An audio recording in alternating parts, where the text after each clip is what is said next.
সাহসী শামুকের রাতের অভিযান।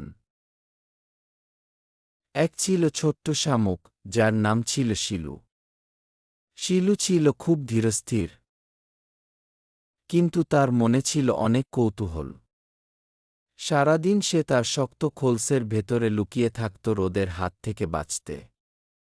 কিন্তু রাত হলেই শিলু বেরিয়ে আসত তার পিঠে নিজের খোলস নিয়ে। চাঁদ উঠলে শিলু ধীরে ধীরে তার খোলস থেকে মাথা বের করে। সে তার শরীরের নিচ থেকে এক ধরনের পিচ্ছিল রস বা মিকাস বের করে, যা তাকে মসৃণভাবে এগোতে সাহায্য করে। কার্টুনে দেখা যায়, শিলু যেখানেই যাচ্ছে সেখানে একটি রূপোলি দাগ পড়ে যাচ্ছে। শিলু খুব ক্ষুধার্ত ছিল।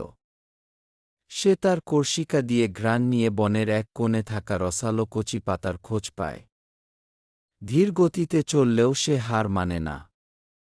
পথে দেখা হয় এক ঝিঙি পোকার সাথে, যে গান গেয়ে তাকে উৎসাহ দেয়। অবশেষে অনেক পরিশ্রমের পর শিলু সেই মিষ্টি পাতার কাছে পৌঁছায় এবং পেট ভরে খাবার খায়।